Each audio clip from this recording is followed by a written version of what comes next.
Good morning and welcome. Well, normally Thursdays will be for throwbacks and all of that. Well, we'll give you throwbacks, we'll give you arts, we'll give you music, we'll give you food. Off kick today. Welcoming a member of the family who has not been here for 15 years, but she's back. I'm talking about Chef Jules, but that will be later. Welcome. Good morning. Yes, welcome indeed. You know, it's another beautiful day to embrace new opportunities and tackle any challenges head on. Welcome again. Motivation for you. Welcome. Tackle it head on, except when lucky. Don't tackle it. Sit back in the house. If that rain should fall and you carry your car and say, aspire to perspire, you enter the road. I'm beginning to think we need to be offing Mike's mic.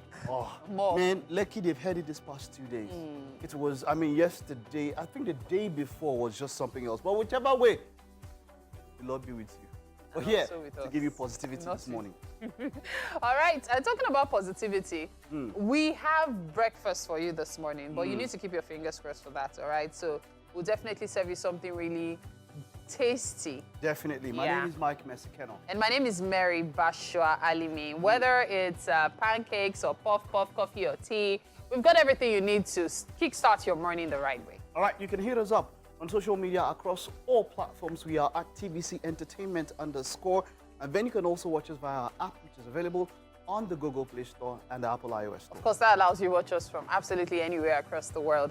And you can catch us on GOTV channel 16 and UHF band 49. And that's for the terrestrial platform, okay? So many ways to catch up. Okay, let's get straight into what we have this Thursday, Artsy Thursday morning. We'll kick off with art display. Solomon Akinire is a full-time practicing artist based in Lagos. He holds a HND from the prestigious Lagos State Polytechnic. And, well, I love talking to artists because, well, it's creativity. And we'll be having him on the show this morning.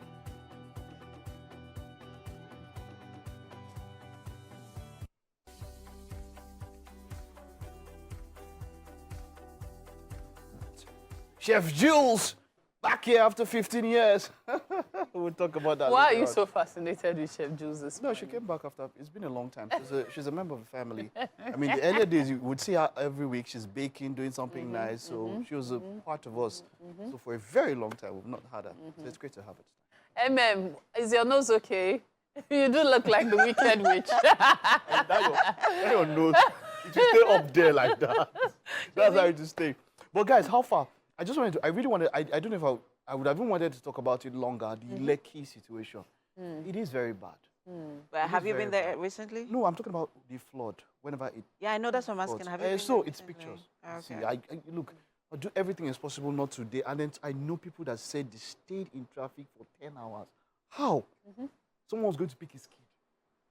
Left 12 o'clock, 12 noon, to go pick his kid. Do you know when he got back home?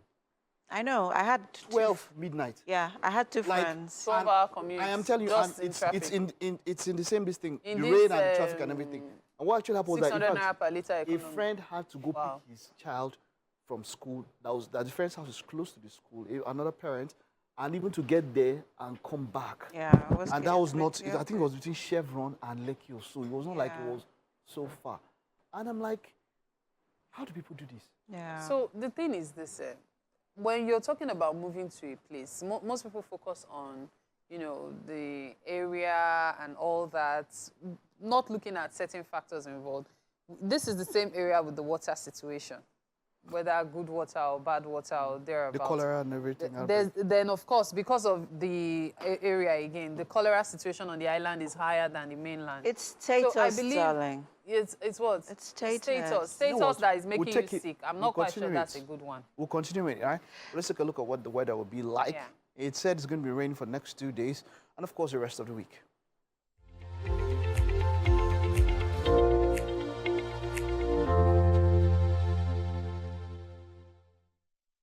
Good morning. The news on Wake Up Nigeria. I am Mike Mesikeno. Now, as Nigeria joined the rest of the world to mark the International Day against drug abuse, the World Drug Report 2024, launched by the United Nations Office on Drugs and Crime, says the emergence of new synthetic opioids and the record supply and demand of other drugs has led to a rise in drug use disorders and environmental harms. Sifon Essien reports. It's World Drug Day, and efforts are ramped up to combat the global drug problem. According to the 2024 World Drug Report launched by the UN Office on Drugs and Crime, the emergence of new synthetic opioids and a record supply and demand of other drugs have compounded the impact of the world drug problem, leading to a rise in drug use disorders and environmental harms. In Nigeria, the fight against drug abuse and trafficking has recorded some achievements despite the challenges. Indeed, never has the world's drug problem been more dire than it is today, as we continue to record increasing illicit drug supply and consumption, ever more agile and globally interconnected trafficking networks, ill-equipped health services, overstretched law enforcement, and unprepared communities and families. We have used a vehicle, War Against Drug Abuse, WADA or WADA. WADA is a social advocacy initiative used to campaign vigorously at the grassroots and create awareness for our people to shun illicit substances. Even after now, the federal government is bent on taking the war a notch higher. I commend and urge everyone to redouble their efforts to combat drug abuse and trafficking in the country. On this score, I wish to reassure you of this administration's support. Part of the campaign against drug abuse involves raising awareness among young people on its impact. We need to invest in the prevention and the treatment of drug abuse. We believe that if we teach them, we create awareness. The most effective way of prevention is to create awareness, create knowledge, sensitize children of the danger in drug abuse. The theme for this year's event is "The evidence is clear, invest in prevention." This is partly because the number of people who use drugs rose to 292 million in 2022, a 20% increase over 10 years. Sifon Asian TVC News, Abuja. Leader of the proscribed indigenous people of Biafra, Nnamdi Kanu, has appealed the 19th of June ruling by the Federal High Court in Abuja against his objection to the jurisdiction of the court to subject him to trial. Nnamdi Kanu, through his lead counsel, Aloy Ejimako, filed the notice of appeal at the Court of Appeal in Abuja yesterday. In the notice, Mr. Kanu explained that the grounds of the objection are 7 and mostly predicated on provisions of the Constitution and Terrorism Prevention and Prohibition Act 2022. The federal government of Nigeria is the only respondent and to be served through the counsel. Adegboyega Awomolo, the leader of IPOB, is dissatisfied with the court ruling by Justice Binta Nyako, which he described as a miscarriage of justice. Now, outside Nigeria, President of Kenya, William Ruto, has withdrawn the controversial finance bill containing tax hikes after deadly protest leading to the burning of the parliament on Tuesday. In an address to the nation, President Ruto says it was clear that Kenyans want nothing to do with the bill. According to the Kenya National Commission on Human Rights, at least 22 persons were killed in Tuesday's protests. The bill was passed by Parliament on Tuesday, despite nationwide demonstrations against it. Diamonds are a girl's best friend. Is that what they say? The hardest substance to find. Okay, so what to put about? Just a few things we want to talk about. Just a roundup on what we're talking about. Like you mentioned, the outbreak of cholera, especially Ethiopia and the island, is compounded by the issues with this. When you have people, I saw people who were in their car, their legs were like, I'm talking about SUVs, not even, in for fact, extended periods of time. A friend actually was on a video and said, and this was a V8 SUV. These are very highly suspended SUVs. We could not see the tire. It was that submerged. And the person was going home. And so imagine what you take home with you. We are talking about the, environmental issues. There's quite a lot. While we expect, I feel the major part of that one rests on government. Lekki is a place where, of course, it was sandfield and all of that. But we can do our own drainages. Just simple drainage in front of your house. Where you see people, there's this Lagos Watch where people, environmental watch, where they have videos of people who, when it's raining, you see somebody carry bags. I'm telling you, bags of trash. Yes. One person will carry like 3 bags. I'm talking about these big sacks. And they just open it into somewhere that is flowing. You know, and if everybody... Water will carry the dirt. Exactly. And then there are some that will just come to the middle of the road, you know, where the curb is, and just put it there. And just move. There's one particular guy that was videoing this one. Show him when they went to. Very heavy bag. Just went to under a street light in the middle of the road. Just drop it there. And she moved. And they moved. You know, so we can do, while we expect the government to do what they should do, we ourselves have our own. I agree with you. I mean, even yesterday, when I went to pick up the kids from school, because I do that sometimes when I get home on time, and my eldest was taking a pack of, you know, one of those drinks. And when she was done with it, she was like, Mom, where can I empty it? I said, hold off on it till we get into the car. It's easier if it's in the car. If we don't get any place to dump it, like any refuse around, to dump it in, let's just hold it off till we get into the car. And then at least I know definitely when we get home, we can properly dispose it. So that is our own, you know, one of those responsibilities that, you know, we also need to, you know, do or take. We need to. That's our own role, basically. Just ensuring that we're keeping our environments clean. We go on and on about government this, government that, but the parts we play, and it has to do with the kind of person you are. Because at the end of the day, if you do not treat general things well, you should not expect general things to work out well for you. It is what it is. It's one person's responsibility to take care of another person, and that's why we all benefit. It's a collective effort. It's a collective effort. So when you keep doing this, and water will carry this dirt away, or this, and then see this old personality thing as well also brings me to what we wanted to talk about, because we wanted to also have a conversation again about Don Jazzy talking about working on himself before getting married. So many people actually do need to work on themselves in so many ways. Like, you think of yourself as, oh, I'm all that. You are not all that, because everybody needs another person to function properly. So if you leave the responsibility to another person, who is eventually going to do it if that person also passes it on? Because it doesn't cost anything. You just finished something. Put it in your bag. My bag sometimes is filled with, you know, trash that I have to now literally carry dirty things and throw it away, because I can't just litter. I found myself in conversations where we have, you know, we're always quick to hold the leaders, our leadership, accountable. Yes, there's absolutely nothing wrong with that. But we also forget that the change that we need or that we want or that we desire starts with us. You know, it begins with us. Interestingly, I used to know this. There's a poem I just want to read out very fast. I used to know this poem off the top of my head, but now it's been a long time, and now I remember the story of 4 people. Okay. Everybody, somebody, anybody, and nobody. Oh, okay. A little story about there was an important job to be done, and everybody was sure that somebody would do it. Anybody could have done it, but nobody did it. Yes. Somebody got angry about that because it was everybody's job. Everybody thought that anybody could do it, but nobody realized that everybody wouldn't do it. It ended up that everybody blamed somebody when nobody did what anybody could have done. And that's it. It will not be done because you keep expecting somebody else to do it for you. And that really, it always does my head in, because I'm like, I don't understand. What will it cost you?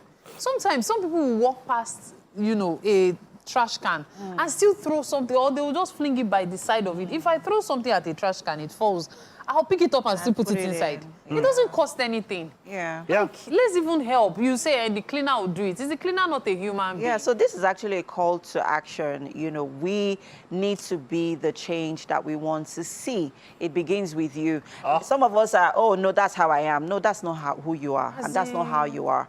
I think first Mike, why are you laughing? Is it true now? You heard people? Yes, someone say that's how I am. I'm Taurus. We borrow money and we don't pay. Please, Taurus used to pay. Oh, I'm Capricorn. Oh, I'm Libra. I'm Libra. When we see dirty, we clean it. We throw dirty in here because we're Libra. All these signs, they've suffered. First of all, that is how irresponsibility starts. Because you, first off, you even need to be responsible for your actions. And it is in the little things. It is in the way that we treat people. It's in the way that you even treat yourself. Because to be honest, if you treat yourself well, you would transfer that same kindness and compassion that you're showing to yourself and love to other people and even to the things that, you know, around you and in your family, in your home. you know, even in the office or wherever you find yourself in a society. And, you know, this still going back to, you know, the comments Don Jazzy made as to why he's not, you know, being married yet. You know, no one is complete. Even while you're working on yourself and say, oh, I need to be complete, I need to be perfect before I get into that institution, you will not be perfect. Of course. We all need each other. It is in the, you know, imperfection. You know, this person brings the imperfection. You meet this other person. Then you find a way to make something out of nothing. Each other. It's like the process at which gold is being made. It's like how even pearl. They say pearl first off, before it gets to, you know, that beautiful object, there's a stage where undergoes a process, even to the point where to some people it becomes, you know, an irritant. People don't want to go through it. But it's that process of refinements and modifying, you know, and then gradually it gets to that point where it becomes gold. And do not forget that it is people that come together to, you know, build that, you know, that process. And see, listen, this is actually very important. Everybody makes mistakes. I actually love the fact that already made reference to imperfection. There will be times when maybe absent-mindedly you drop things on the floor that you didn't mean to, or something drops from you. So I'm not saying that 100%, but don't consciously decide to be wicked to the society and yourself. Because that's it, it's wickedness. Carrying a whole bag of trash and then saying I mistakenly dropped it is not an excuse. It really is not. You know, funny enough, sometimes even when you clean your own drainage, passerbys can just throw it in. That's what happens most times. That's what happens.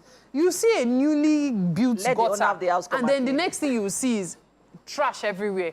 And you will now be wondering, but this gutter was constructed just last year now. How is it already getting messed up? It's you. And then when it's blocked, you know, it's the government. It's the government. The government is not doing their work. Why are you frustrating themselves? Why are you adding more to their work? It's government. And the thing that came carrying trash and poured it in your drainage. I keep saying it. The thing that upsets me the most are those who go on and on about saying, oh, the cleaner will do it. The street cleaners will do it. This person, should be their job. If we don't do that, they won't get paid. Hello? Why should you frustrate people? Why should you make their work more difficult? Hey. Okay. After Deaconess MM and Deacon Mrs. Mayor finish, please, I'm taking offering. 20888 2578. I cannot serious. Please, so that for words of inspiration like this and affirmation. So he's the one that will get the payment for the words of inspiration. I'm the General Secretary. You are not serious. Please, let's take this break. I'm Financial Secretary. You are watching Wake Up Nigeria. We'll be back soon. See your mouth. Dun, dun, dun, dun. I can't believe I'm doing this, actually, but hey, it's just really so good to see you. Same here. Welcome back, Chef Jules. She was one of the pioneer chefs on the show Wake Up Nigeria when we just began. And after she you know, became a brand, she was like, oh, you guys, take a chill break, take a chill. But, well, it's so good to have her here with us. You're welcome. Thank you so much for having me.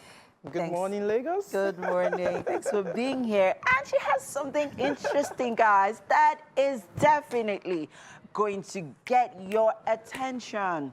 I know that, you know, for those of you who are bakers, even if you're you know, a home baker, getting flour has been very, very expensive. It's been quite a challenge. You now want to manage the use of flour because it's expensive. But hey, Chef Jules is here to teach us, you know, an alternative for using flour to bake. So I'll just let her get into it because, I mean, yeah, so it's her thing. So yeah, let's get on with it. So this morning we are making baking bread. Millets bread. Millets bread. Yes. But we are replacing the flour with the millets. So it's a composite trail mix of flour and millets. The whole idea is to backward integrate using Nigeria's domestic grains to also bake, because Nigeria imports 98% of our wheat consumption.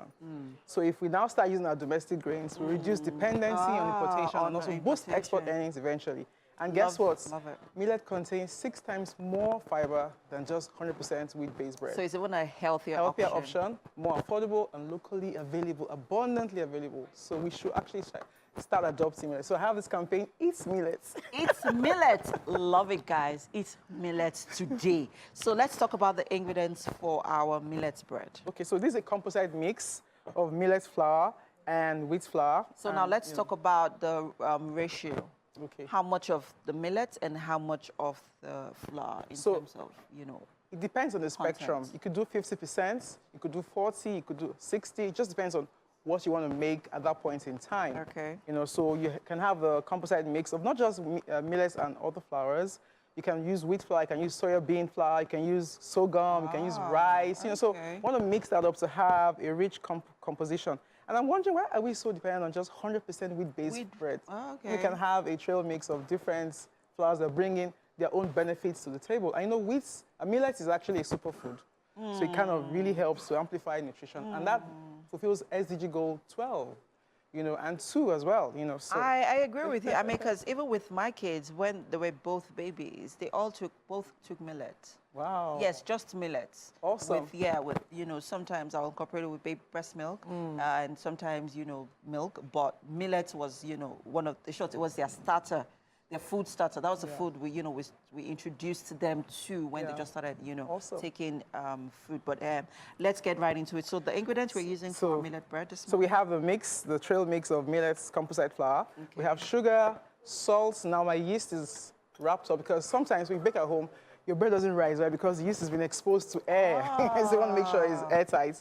Okay. Vegetable oil, it's like an option. Okay. These rolled oats, I can just add some milk, which I'm going to soak up a little bit, and then add that into my batter if I want, more fiber, pretty much, yeah. Okay. So that's we're going to be taking a lot of fiber today. Let's not also forget that fiber also helps to aid digestion. So when you have, enough fiber content in what you eat, it aids digestion, it helps your body's metabolism, and it helps you to keep healthy. So while we are, we begin mixing up in a bit, right? Yeah. All right, fantastic. So we'll begin mixing up right here in a bit for our millet bread. But while we are prepping things right here in the kitchen, let's head over to the couch for some conversation with Mary. Thank you so much. It's time for us to have a conversation. And this time, we've got Sophia Ubelase in the studio with us. She is the CEO of Aquaviva, but she's also the PRO of Ogbonge Swafon, which is an initiative for women.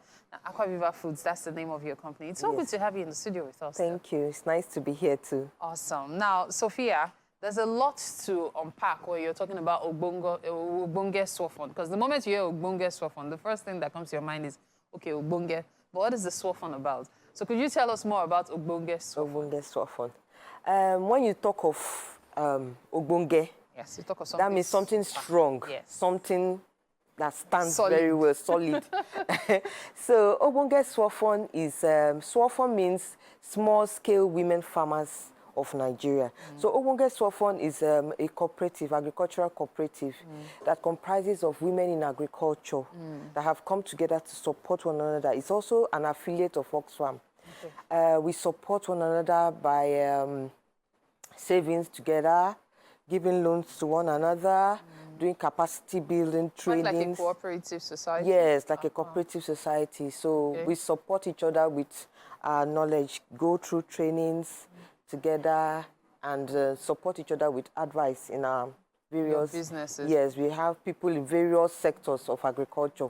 That's actually a lot. It's a lot. There's the farming aspect. There's the women supporting women aspect. Yes. There's the cooperative aspect. Yes. There's a lot. So before I even talk about also unpacking every one of them, how can an average woman watching right now benefit from this? An average woman can benefit from this by being a member of Ogbonge. And to be a member is actually a closed group because you need to be invited in by a member already. You need to be introduced to the group because we give loans to one another. We save. So it has to be someone trusted. Yes, someone that is trusted. Okay. And we give loans to each other at single digits. So it's very helpful because you find out that to get loans now to do any business, especially we as farmers, it's very difficult getting loans from the mainstream banks. But we loan to ourselves and we help each other. And our numbers have gone quite astronomically. Within Lagos alone, we are over 500 because we are existing over all through the 36 states of the Federation. Okay. We have 5,000 cooperatives and over 2 million members already. But within Lagos, we are about 500. Wow, wow, that's actually a huge number. So yes. a woman who has to come in has to also be a verifiable person. Yes. And so if you're bringing the person in, it means you're standing as a surety in case something goes wrong. Exactly. Oh, wow, okay. Because we guarantee each other. Uh-huh. Once we take loans, we guarantee each other. Okay, And our failure rate is 0. We always so far. Yeah, so far. Okay, so now let's break it down now. For the loans part, how do you work it out? I know you're a closed group, but how do you work it out? Is it a case of, oh, I need this, and then some random person says, oh, I have it, or it's borrowed from the cooperative? The way it works is we are divided into what you call village savings and loans, VSL groups. And it consists of groups of 30 women. 30 women make up a village savings and loans group. And every month, we save a certain amount. It could be 10,000, it could be 15,000, it could be 20,000. And at every month after our meeting, we loan money out to members. So you indicate if you need loan, maybe to buy feed or to support your business in one way or another. You want to process something, you need some money, and you indicate that you'll be interested. So of course, this is agricultural based, yes, right? Because when we're talking about loans, we're not talking about loans for you to pay for other bills. No, not for house rent it's not. Or it's actually fees. for agriculture. It's for agricultural now, purpose. for the agricultural part, how does that one work? How do women benefit? Is it a case of, oh, I'm interested in becoming a farmer, so I join the group? Or how exactly does it work? It works both ways. You could join the group as an existing farmer. Okay. As an existing farmer that needs support, and you want people that you can actually belong to and have communication with and help grow your business. And you could be also interested in agriculture, but you don't know how to start or where to start from. You can join us, and we put you to. We also have what we call group agricultural projects. We have a tilapia farm owned communally by the group, and we also have a mushroom farm. So where you learn, because we don't hire people, so to speak, because we have the numbers. So we divide ourselves. We are very organized that way. We divide ourselves. You go, it's your turn to go and work, to monitor. Those who are in marketing are in marketing. Those who are in production are in production. So it's just like at the end of the day, we give account. We give accounts to the whole house that, okay, for this month's production, this is what we made, and all of that. Now, for women in agriculture, if you ask me, I would say this is huge. It's actually a very, very, it's a major support group when you talk about that. But then, of course, as nice and interesting as it sounds, I'm very sure there are challenges as well.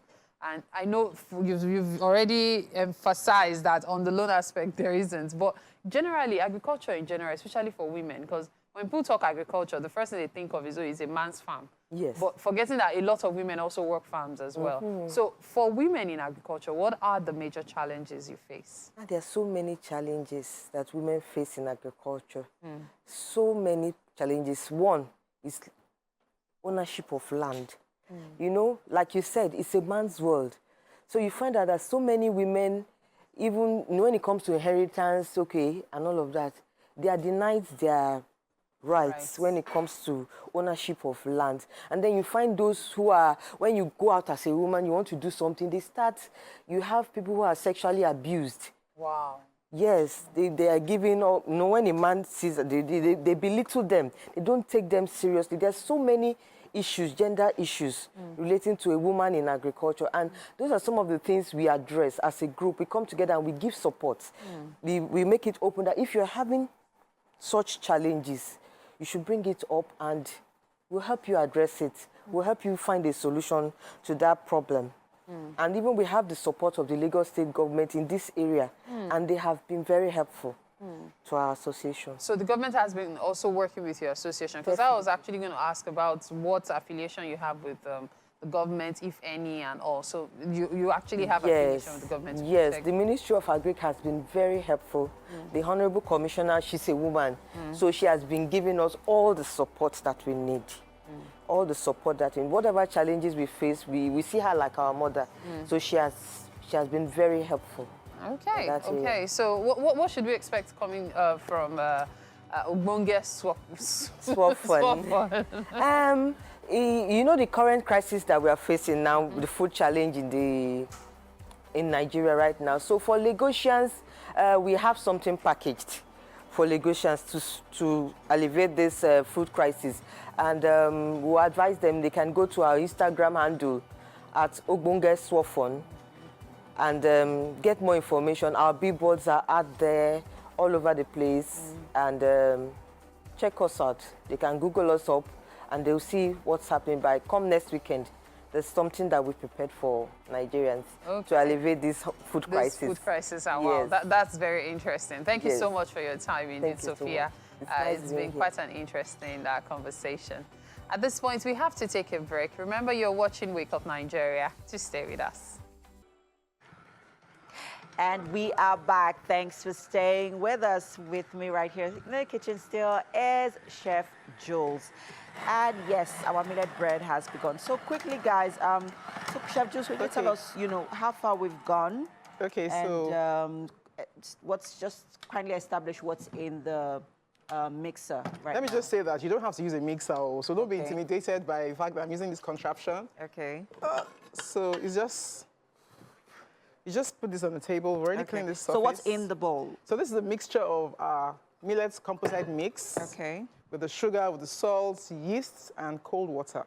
Okay. So I already have that here. So how much of yeast did you use? How much? Okay, we use because we're doing TV and then want to make it proof faster. I pray that it can come out of the oven on time. So we have like 20 grams of yeast here. Okay. 50 grams of butter, 50 fats or vegetable oil. Okay. 50 grams of sugar as well. Or you can use honey. Okay. And then what else again? Salts. And that's it. Now, this rolled oats is like an option. You don't really have to use it if you're not really a fan of eating oats. But you see, the whole idea is, and I also have the pans here. Okay. Already prepared, and I have to really rush. So I see that you I put in used a bit of butter on it. Yes, or you could use baking sheets if you don't want to use butter, but I have this there. All right. So the whole idea now is to kind of, we want to knead. Yeah, not really knead, just kind of fold it in. Create some tension in the dough so it can rise with the air in it. Oh, okay. So that's it. You have that here. Oh, that was quick. Oh, yeah. I thought that was going to take a while. No, because you already used the machine to do that. So how long did you leave it in the machine for?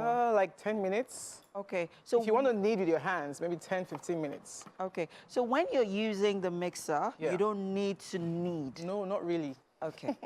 So it's ready. I always thought both go hand in hand, like go together. Not really. So the mixer is just to help you get over the elbow grease of not using, your own efforts. Okay. So, but now we're ready. So we're just praying that this thing gets into the oven and out before the show ends. Yeah, so you said something about leaving it for some time. Yeah, to proof, to rise. Okay. So what happens is that there's already yeast in it, so it's to activate the dough and then cause it to rise. Okay. Yeah. So how long do we leave it to rise? Depending on the environment. It's pretty cold here, so maybe like 45 minutes. So what kind of temperature do you need to get it to rise effectively or rise just the way you want it? Room temperature or somewhere that's very warm. If it's very warm, it can actually, rise faster. Okay. Yeah. If you also have a humidifier, you can also use that, but that's technical. At home, just put it in your oven or in a cupboard or cabinets. Do you have a cabinet? Somewhere, anywhere warm. Yes, warm. Yes, we have a cabinet. So just put it in cabinets. Just put it in there and then leave it to warm. Okay. If you have a kitchen towel, you can cover it up as well. Okay. So it just, proofs. You see how it puffs up like magic after a while. And then it fills up the whole pan. Yep. Okay. Right, our millet bread, it will be going into the oven in maybe another 45 minutes or less. It depends on, how warm how warm the temperature is where we keep, the bread for it, just give it some time for it to rise. Yeah. And yes, so millet bread is what we are advocating for. More millets, less flour, especially in these times where flour is expensive. More millet, less flour. Yes, more millet, less flour, or more grains, less flour.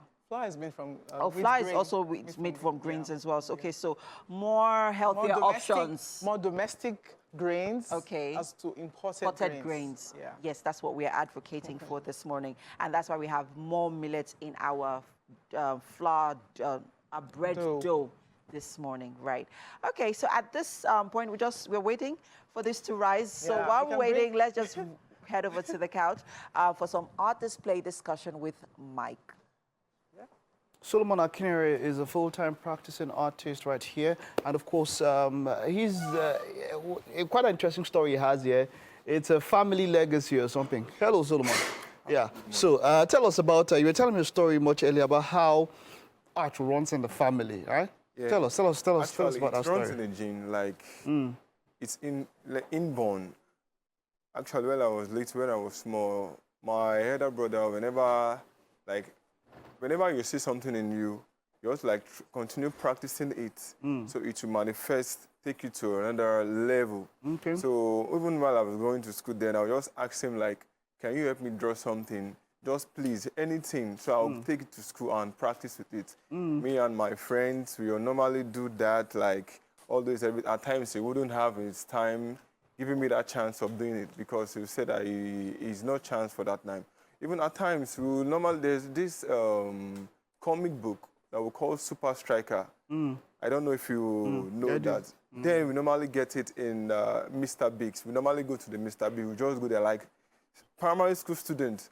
We plead on, they will beg them, can you please give up? Because it was being given free then. Okay. We go there, we collect it. So we will gather, start drawing. Start drawing from there. So that is how. Did your parents, did they encourage you? Yeah, they do actually, because it has already been practiced in the family. So there's no need, I think, they didn't kick against it. So that's why it was easy for you to get to the Polytechnic to study a fine arts, right? Yeah, even if they didn't, because I will still push. I think I'll still push to study fine arts. All right. Okay. So as an artist here, what's your main area of specialization? What do you focus on? I focus on, as a visual artist, I focus on sculpture. Either it be metal sculpture made with modeling and cast. There is this process we call modeling and cast. Okay. We model with clay. Okay. We now take the mold, either POP, cement. It does take processes. POP, cement, to bring out the negative mold, the negative form. After that, we'll now look for this chemical we call fiberglass, resin. I don't know if you've come across such name or such. Well, doing this, I've come across quite a number of names as such. Yeah, this is the end point of resin. Okay. Mixture of 3 different chemicals. And this is a product of something like that, yeah? Yeah, it's a solid, it is a liquid material, 3 different liquid material. Mixture of 3 of them, it give you solidity. So that is what we call... Does this piece have a name? The one there with... looks like a walker. It's an award, yeah. Okay. It's an award. A baker and... okay.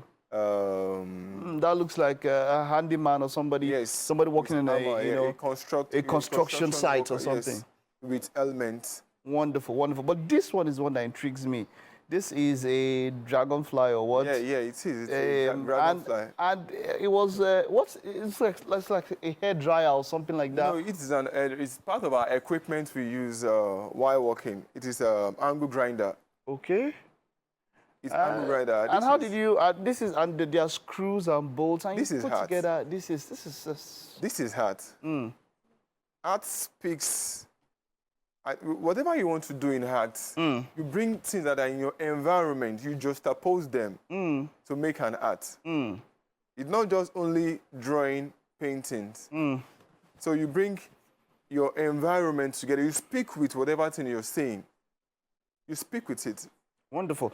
How long did it take you to put this together, to commission this project? Yeah, actually, with the based on materials and everything, with no issues with on the power supply and everything. If the materials are already on the ground, it depends on the artist actually. But I know it will make me weeks, because you need to, in art, you need to sit down.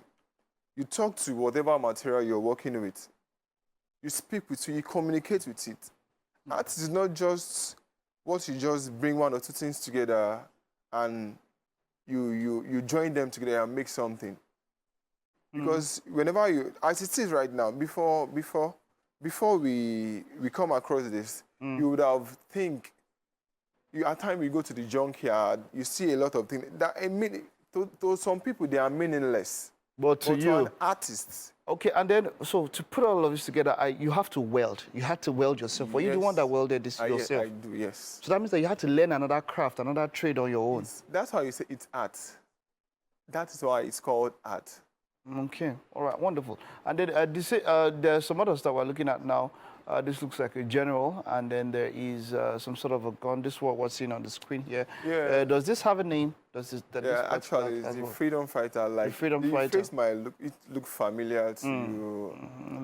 It's a commission job that was given to me by a gallery. This is Ojuku. Okay, wonderful, wonderful. And what was the medium you used to put that? The medium, I use varieties of medium. I use pipe. Metal pipe. Metal pipes, okay. Nuts, washers. These bolts and nuts that we use like to bind bolt and nut. You know bolt and nut. The little one, we bind them. The thing is, the processes, as I've said earlier, is modeling and cast. I modeled the face with clay first. Okay, and now took the mold and now start welding those nuts in the mold. In the mold, wonderful. So when I'm done with that, the cap is metal plates. I beat them with hammer, with my bare hands. I beat them. As I've said earlier, you speak with whatever thing you're working with. No, something quite interesting. You said this was something we were born with. Isn't it something that can be learned? It can be learned. It can. It's 100%. What does it take to learn it? It takes passion.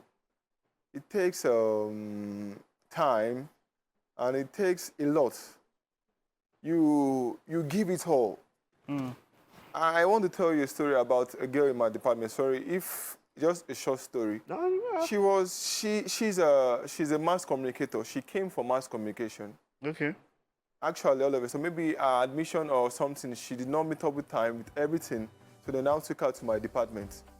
At first, she cried like, how can I cope?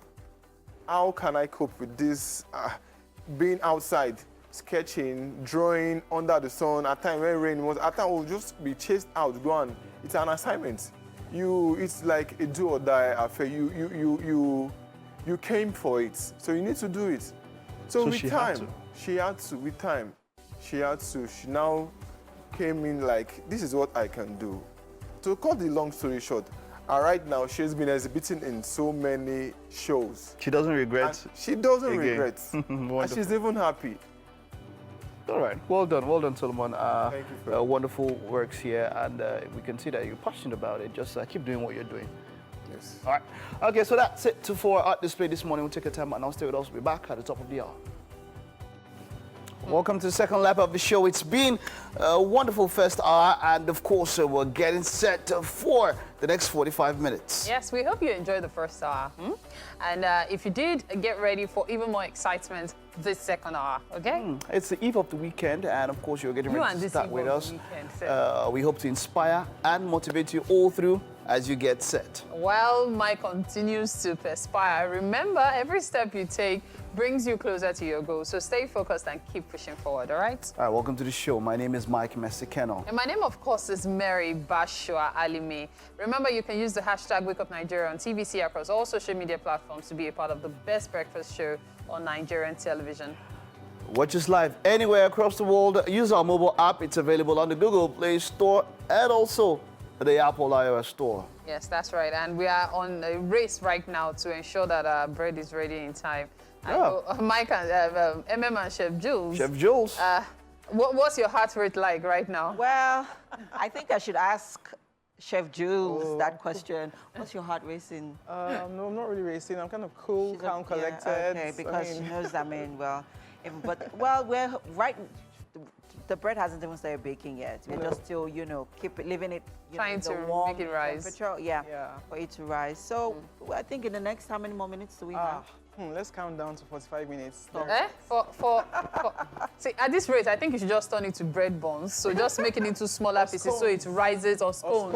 Right. So, yeah, I think at this point, that's what we'll probably have to do. We're going to be having millet scones or anything of that sort. But hey, guys, fingers crossed on the bread. All right. You know, we do everything on Thursdays, and right here with me on the couch is Akin Akingbogun. He is a talented writer and storyteller, a published author of 4 fiction works, a performance coach, a civil engineer, and a banker. Akin has developed a unique voice that blends with humor and insight into his stories. From his first literary work, Prisoner of Fate, published in 2021, to Waste of Sin, Blood in the Water, and now the book for review today, Dreams from Yesterday. And this was published last year. And good morning, Akin. Morning. Hi. Dreams from Yesterday. Right. I was reading through your book, and it gives quite a vivid imagination of, the story, the lives of the people, that you reflected in the book. And very descriptive, very expressive. Right. Very clear. The articulation in the writing, the detailing, the intentionality, the use of words. Thank you. Wow, you are quite a writer. Thank you. Now, what inspired the book, Dreams from Yesterday? I think that from my first work all the way down to this one, I realized that I was now panning more to telling stories about the society and things that people could relate with, things they could imagine could happen. But I also wanted to send a message, but put the message nicely wrapped in a story with twists that will grab the attention of the reader. The idea is to let people see perspective to certain situations that we probably won't typically think about. Like social issues? Yes, societal issues. Yes, the book, the themes for the stories, there are 14 stories in Dreams from Yesterday. And the themes range from anything from salinity, like the old man we talked about earlier before we went on set, and depression, there's mental health issues, there's terrorism, there's teenage pregnancies, there's peer pressure. There are all kinds of stories that basically, they look very relatable, but they present an angle that you probably never thought about initially. Let's talk about the first story, Garba. Right. That leaves you in awe, especially if you have experienced grief, if you've gone through grief. It leaves you in a state of wonderment. It leaves you in a state of confusion. It leaves you in a roller coaster of emotions, really. It's a really, really touching story. And I could totally relate with it because, I have experienced grief. And talk to us about what inspired Garba's story. Okay, I had lived in the North before. I spent about 7 years of my working life in the North. And it got to the point where, terrorism was a big deal. And there were explosions every other week. And what inspired that story was the fact that those would get, when we hear the news that there was an explosion somewhere and people died, 50 people died in an explosion, 200 injured, we just say, 50 is not so much of a number, or 3 people died, 3 is not so much of a number. But how about the families of those people?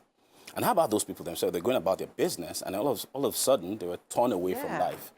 Would they still think they are alive? Are they really dead? Have they transcended into a better place? Another realm? Yes. It questions a lot of things about life and death and the things we take there. In the case of Garba, he was, trying to make it up to his family. There was a fight, and he never got a chance to do that simply because somebody tore away his life without any concern for it. Unfortunately, well, not unfortunately, interestingly, the readers will not get to that no more until the end of the book. Yes, because it keeps you, it just leaves you gaping for answers. But because it just leaves you wondering, like, oh, okay, you go ahead with your imagination, think whatever it is you want to think. Because it just leaves, because at the end of it, he met with someone, or he met with someone that could see him, but he couldn't, he was trying to imagine, okay, am I still alive or am I dead? Exactly. So, okay. So that's it. Let's it's quite an interesting read. I think everyone should read. But let's talk about Miss Gullible. That is the 3rd chapter of the book. So Miss Gullible was a story that someone told me, a friend of mine. And, she just said something that was pretty much very funny. And she thought it was, a story that was worth telling. But I learned something from it. We have people living with us, young teenagers who are very impressionable, who are exploring their sexuality. And somewhat, because they are not our primary ward, say, not our kids, and they're just living with the family, they don't get, attention. And there are guys who are predators out there who will do just very basic minimum to distract these ladies or these girls, and obviously take advantage of them sexually. And this story speaks from, it was the only story that spoke from the first person. It was more like she was narrating her story. And I've had a lot of readers come back to me to tell me this could have been me, right? That they, at some point while they were growing up, were exploited or could have been exploited, but they were lucky to have a guardian or someone. This book is supposed to put in those societal issues right in the face of everyone, so that we are conscious of what could happen when we let these ladies or these girls, these young girls, go out by themselves, take decisions for themselves. When they say they are being reclusive, they go back into their rooms and lock the doors. What's really going on behind the scene? We don't know. We just think, oh, that's her mood. That's how she likes to be in. So there might be a little bit more than that. We need to be more observant about what happens to these girls. Let's not also forget the role of social media in all of this. Yes, truly. Yes. Yeah. We'll take a pause from the book, and I know that you're also a writer. You write for a blog currently. And what goes on in the mind of a typical writer? Okay, so I run a blog. I've had the blog since 2019, and the blog is my springboard into the book. So most of the stories are on the blog before they were edited out. Yeah. And the idea was every week I put up a chapter or an episode of that story, and then the next week I update, and then I have a decent following. Now, it means I need, every day when I go out, I need to think about twists and turns and what societal issues I really want to put out there, and how much influence that I want, my stories to be. A lot of people will go in there just for the sake to kill boredom or to be entertained, but eventually they come back with thoughts that says, oh, wow, there's something going on in there. So when I go around, I look for those stories. I put them together in a unique way, such that it's not offensive, but it still comes across and passes the message directly to whoever it is who's reading. Interesting. Let's talk about the chapter Dreams from Yesterday. Right. I mean, this is quite a heavy one, because, I mean, that also bears the title of the absolutely. book. It's an encapsulation of, so many issues. Talk to us about it. Right. So Dreams from Yesterday is the title story for the book. And it's a very unique psychological sort of thriller. It points out a few societal issues, one of which is marriages where the women are struggling to have a kid or pregnancy, and the challenges between the couples, how they manage that. Plus, psychological issues around traumas, how they manage and deal with the pressures of having to conceive. In this case, the lady has dreams. She dreams every night, and the dream is continuous. So she dreams that she's pregnant, she dreams she has a baby, she dreams that the baby is working, she dreams that the baby has died. And in reality, she doesn't have a baby yet. So how does she thinks she lives her lives in a dream, right? Because that's how she wants to be. But in reality, it's a different cup of tea entirely. So the story uses that dream state to explain the challenges about, delays in having pregnancies in marriage. Interesting. I mean, we live in a time where the reading culture is becoming extinct. Absolutely. And as a writer, I mean, you write with the hope of people reading. Your stories, also, in the hope of also creating that awareness, on some of these societal issues. What do you think we need to do to revive the reading culture? Especially with our young ones, because I have 2 girls, and I try as much as I can, to engage them, reading practices. But what do you think we need to do more, especially in this age of social media where everybody's constantly on the screen? It's a good problem to have. I choose to look at it positively, right?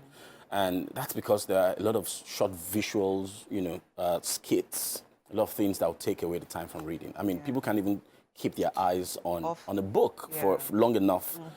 They think something next is happening, they want the likes and all of that. I mean, the social media guys got it right to distract them. However, what my blog has shown to me is that people's reading attention span when they read is very low. About 2 minutes, a little over 2 minutes. And the story really has to be good. And that's why each chapter is just a couple of pages from Dreams from Yesterday. That's what you find out. Each chapter is just short enough to get your attention within that 2 minutes so that you're stuck in to finish it and the message is passed. There are still a good chunk of people who read very lengthy books, right? A good chunk of them.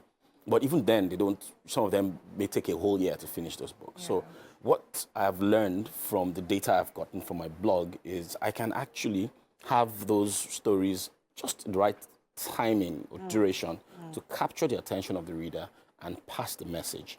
But what we'll do is we have to evolve. I think that's what's going to happen. Just the same way people talk about AI and say, is AI going to take our jobs? No, AI is supposed to complement what you do.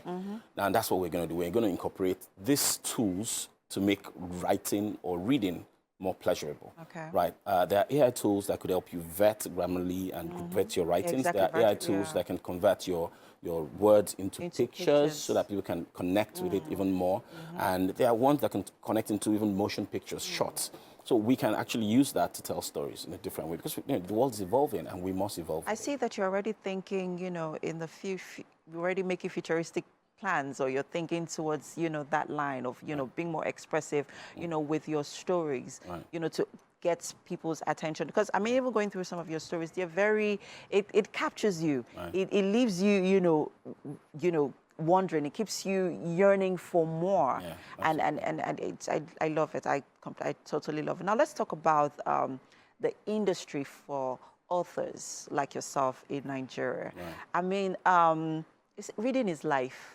Reading is everything, basically. Absolutely. I mean, reading is how you get knowledge. True. And without knowledge, you are, well, basically just... just there. There. And what you're doing is more of a service to people. Yes, because you're teaching, you're impacting people's lives. What do you think needs to be done in the industry to sort of, create some sort of appreciation? Or, maybe an industry, a space where, authors can appreciate it, maybe an award ceremony or something, I don't know. Yeah. You're in the space. What do you think needs to change? Right, I think you're almost there with the question itself. I mean, there are a lot of things that has to happen. You need to encourage more people to write. A lot of guys want to write, but they feel that it will never get out there. They don't know exactly how to explore it, whether to do it online or to do it as a published work. And they also, I mean, there are a few contests or book competitions where you can get awards for different genre of books or different type categories of books. And I think all of that is there, but it might need to be more marketed, maybe more focused on those things so that people can get rewards for it. How about the prize money? Are they enough to encourage people to want to put in their works in it? And then are there enough traditional publishers here in the country that would help you put your books out there without you having to self-publish? I had to self-publish all my books. Do authors have associations like, Well, yeah, there are a couple of associations that exist that for support book authors. That's for publishers as well. There are some writers that have informal groups. There are book reading groups and all of that where those who have those talents and who are keen on pursuing them can meet like minds. Oh, fantastic stuff. Thank you so much, Akin. Thank you so much for having me. It's been such an insightful conversation Absolutely. with you here, and looking forward to your next book, because I know it doesn't end here. Yes, there is one or two more coming. All right, well done. Thank you. And that's it on our book chat for now. We have an interesting guest coming up next. You don't want to miss it. Stay with us, guys. The show continues. I'm telling you. Okay, guys, so okay, so it's time for us to have our final conversation on the show this morning. We have Fola Stag in the studio. He's a commercial food lifestyle photographer and an aspiring chef based in Lagos, Nigeria. Yes. He aims to promote the visual and culinary arts through his photography and culinary skills. Good morning, Fola Stag. Good morning, guys. The stag. Oh, no. How you doing? I'm very well. How do you do? Oh, it's such a pleasure to meet you once again. I know that you have been on our show before as a chef. Yeah. And then I see Fola Stag. And I'm like, wait a minute, this guy's been on a show as a chef. Yeah. So when did you become a famous photographer? I've always been a photographer, even before that time. Oh, really? Yeah, I've always been a photographer. All right. The chef part is the other part of me. Anyways, so talk to us. Chefing, cooking, photography, which do you love the most? What stands out for you? Which is the one that, man, it will wake you up anytime, any day, you are just... To be honest, I think I love them equally. Yeah, I think I love them equally. So if you wake me at any time to come do something in photography, I'm right there. If you say I should come do something in the cooking space, I'm right there as well. So I think I'll rate the two Is it a thing of passion or is it a thing of you went to culinary school for that? Yeah, I went to a culinary school, and well, passion and then culinary, and then opportunity meets what's that thing called? Preparation, so to say. Yeah, purpose. Because I always liked cooking. All right, and then I combined my photography with the cooking and then became a food photographer. So I started working with brands. So I needed to learn about food more. So I said, okay, you know what, just do the culinary part of it, take it out. And so why do you refer to yourself as an aspiring chef? Because it's a long journey, to be honest. Okay. I feel like you are not worthy to just call yourself a chef if you have not learned some things, if you have not reached a certain point. Yeah, I went to a culinary school, but have I really gained it? Have I really experienced all that I needed to or I need to? No, not yet. I'm still in the process, so that's it. So when you want to take photos of food, for example, because I'm actually someone who is very interested in food photography. All right. When you want to take photos of food, do you also do the color alignment thingy, like ensuring that this complements this just so as to put it all together? Yes, very well. So things I usually look out for when I'm shooting food, I'm looking at the color of the background, I'm looking at the temperature of the food, I'm looking at how they are going to react to light, I'm looking at how flat or how bold the food is. So I have to consider every of those things. In fact, texture, maybe texture of the food against the texture of the background. Would they contradict? Would they complement? So I have to look out for every single The temperature you mentioned is actually very interesting. Yeah, I know there's a note there is also food designing. Yeah. That's another skill. Yeah, so more like food stylist. Food styling, yes. So is that something that you've also incorporated into your skill as a food photographer? Yes. Now let's talk about you are the photographer of the moment. Yay! Yes. The Ojude Oba Festival. Yeah. And properly announced you. It was a platform that, properly announced you as a photographer. So now this is even transcending food, transcending lifestyle, and it just put you out there, or announced you as a celebrity photographer, as a photographer to look out for this year. Ooh, and look at you. You made Farouk Oreagba popular. He's been on several platforms. He's become, a sensation, across the world. Yeah. Talk to us about what was your, what did you have in mind, when you went to the Ojude Oba Festival? Because I know that your family was also there as well. Yeah. And they participated in the festival as well. Yeah. Talk to us about your experience. So to be honest, when I went there with an open mind to play, to have fun, to look at the colors, and then capture what I could, and luckily or gracefully, if I'm allowed to say, that happened. It's something I attend almost every year, except when I was in school and I couldn't make it there. But it's almost like a part of my year. When you're looking out for Ileya, you're looking out for Ojude Oba already, and then Christmas and all. So that's like the routine for me, do you understand? Okay. So being there again was just me being there, and then in recent times, the past 4 or 5 years, when I started doing photography properly, I'll just go with my phone, and just take pictures of it and then just talk about it a bit online, you understand? And then last year, I took one picture that went viral, but not as hard as this year. And also, Ni Ifagbemi did some videos that really went crazy. So that really opened people's eyes to it. So me being me again, I was just there this year again.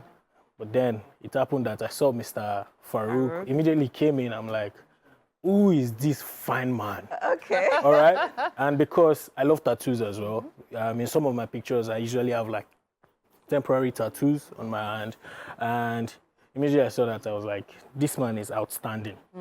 You understand? I've been there over the years. I've not seen anybody like that. Do you understand? Yeah, but this man is outstanding. So I was pushed to take pictures. I shot about 30 pictures of him. That's your uncle showing my uncle. That's my uncle. I took 30 pictures of him, and at some point I had to call his attention, and then he looked at me and I'm like, oh, that's the energy right there. Yes. And then pa. Yeah, I even had to climb something at some point to get a closer shot of his tattoos. Yeah, his tattoos as well. So that was basically it for me. Oh, fantastic. Wow. That was actually a highlight for many people, especially regarding the photos from the Ojudi Festival. Now, last year, of course, the viral photo alongside the videos also ensured that many photographers attended this year, even more than ever before. And so, did you find it more like, oh, yes, there's always that thing of, oh, I can do my own thing, but was the competition a little too stiff this year? So, for me, I don't know. Somehow, I have zoned out of competition. I feel like you're just doing your thing. Nami just there. Do you understand? Whether you do your thing or you do your thing, we can't get the same result. You understand? And immediately I entered the venue, I saw a lot of. I even tweeted about it. I was like, this year's Ojudi Oba is supposed to be called Battle of the Lenses because content creators choke. And to be honest, a lot of them were there, a lot of my friends, do you understand? So that even really made me happy, like, yeah, more people, do you understand? And I was already thinking, what are the outcomes we would see, do you understand?